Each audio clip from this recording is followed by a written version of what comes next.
to it because we got to recap the Big Ten ACC challenge from last week because that's what I left y'all at. It's the final one that's gonna happen because starting next season in the 2023 season, it will now be the ACC SEC challenge going forward. So this challenge is officially done for the SEC Big 12 challenge is next year, and when January gets close to the end of that month, that'll be the final Big 12 SEC challenge, and I will preview that and recap that when that takes place. But to begin things off, ladies and gentlemen, we're gonna start off with the ladies. As you can see here on your screen, those of you who are watching on YouTube, this right here is all the games that was going on when we was going to watch this challenge for the final time between the ACC Big Ten. As you can see here were your games spreading out in 2 days span. So let's get right into our recap. Starting off in November 30th, you see number 4 Ohio State went down to Louisville, Kentucky to take on the 10th ranked 18th ranked, my bad, 18th ranked Louisville Cardinals. And as you can see, it was all Buckeyes, 96-97. Big win for the Ohio State Buckeyes in the Big Ten, giving them the 1-0 lead. As we keep moving forward, we had Illinois taking on Pitt, and down in Pittsburgh, Illinois took it 92-71. The Big Ten going up 2-0. Syracuse and Purdue got into it up in Indiana, West Lafayette, Indiana, and Purdue took it 87-73. That is 3-0 for the Big Ten, but don't look now because the ACC came back on. Boston College took down Worker 75-61. Virginia went down to Penn State and took them down 89-68. And Wake Forest finished the night with a big win in Minnesota 63-59, leaving both teams tied at 3 going into night 2. And in night 2, ladies and gentlemen, December 1st, we started off with Northwestern taking on Duke at Cameron Indoors with the Duke Lady Blue Devils taking it 66-50, giving the ACC the 4-3 lead. Then we head up to Bloomington, Indiana, where it was the North Carolina Tar Heels ranked 6th in the country taking on the 5th ranked Hoosiers of Indiana, and it was not close. 87-63, the Hoosiers defend Assembly Hall with dominance. We are tied at 4 apiece with more games to go. And as you can see here, Maryland took the trip to South Bend to take on the Notre Dame Fighting Irish. The 20th ranked Terrapins take down an upset. Number 7, Notre Dame 74-72, giving the Big Ten the 5-4 lead.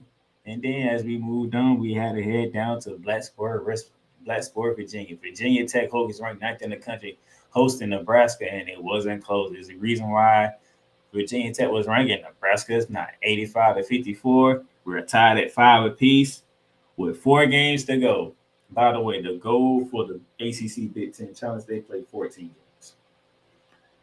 8 wins clinches it for whatever conference gets 8.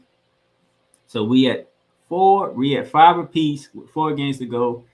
Which one of these schools can take out 3 out of 4 to win the challenge? That's when we head to Madison, Wisconsin. Excuse me. It was the Wisconsin Badgers taking on the Florida State Seminoles. The Florida State Seminoles, the Lady Seminoles are having a very surprising good year this year. If you're playing against Florida State, you better come prepared because these girls are not playing around. And Wisconsin found that out 92-87. Big win for the Seminoles on the road, giving the ACC the 6-5 lead. Then we got a top 12. We had a top 12 matchup at Iowa City, Iowa, where Katie Clark and the Iowa Hawkeyes looking to rebound and get on the winning trail as they host number 12, the NC State Wolfpack, and it just didn't happen. 94-81, NC State takes it, giving the ACC the 7-5 lead. And one that you don't see on your screen as of right now. Oh, there it is right here. Right in the middle. I skipped over it. You had Georgia Tech in, in East Lansing, Michigan to take on the Michigan State Spartans, with Georgia Tech winning 66-63, 8-5. ACC, they won the challenge despite Michigan head down to Coral Gables, ranked 17 in the country, and beating the Miami Hurricanes 76-64. It didn't matter because the ACC had already hit the number 8 as they win the ACC Big Ten Final Challenge on the ladies' side, 8-6. Shout out to the ACC ladies stepping up doing the bid for the ACC over the Big Ten. That was the ladies. How did the fellas do in the same challenge? Is the question. Let's see, because we now gonna shift over to the men's. See, the men's had 14 games, spending across 3 days, unlike the ladies. The ladies spent off against two. You had 3 days beginning on the 28th last Monday, the 29th, and the 30th for the men. And the men, the ACC jumped out to a 2-0 lead right out the gate. Virginia Tech taking down Minnesota at home 67-57. Pitt going on the road to take down Northwestern 87-58. 2-0 ACC lead going into the two big days. And going on to Tuesday, November 29th, we saw Maryland continue the downfall of Louisville 79-54. Putting the ACC up putting the ACC up 2-1, putting the Big Ten on the board, should I say, putting the Big Ten on the board finally in that game. And then we head down to Death Valley to Clemson, South Carolina, where Penn State paid a visit to the Clemson Tigers. A very great game, a very compelling game, double overtime. The Clemson Tigers take it 101-94 from double overtime, giving the ACC the 3-1 lead.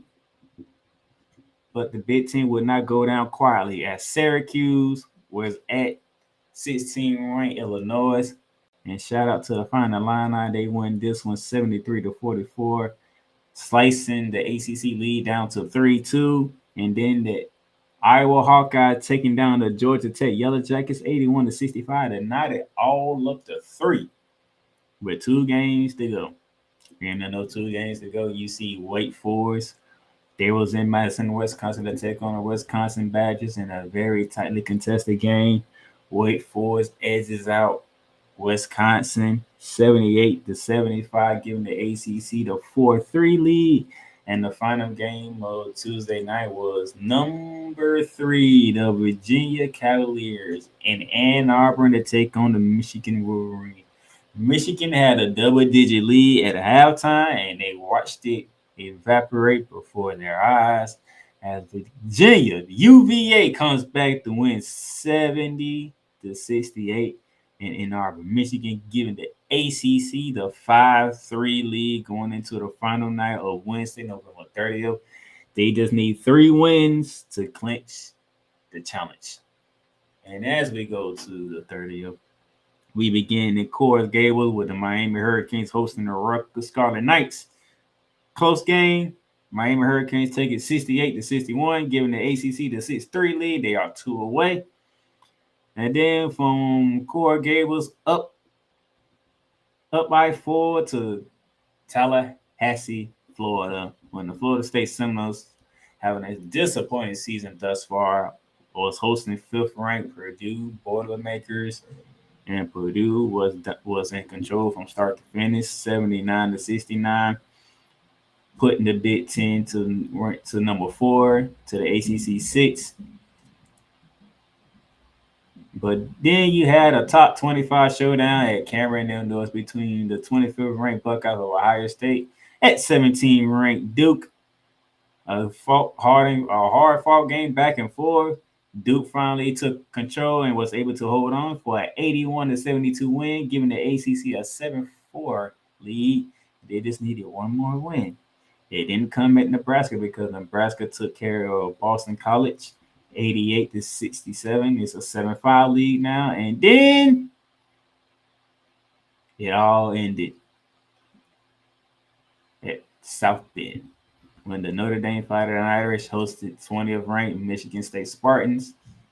A 70-52 win gave the ACC the 8-5 lead, which gave the ACC the clinching game.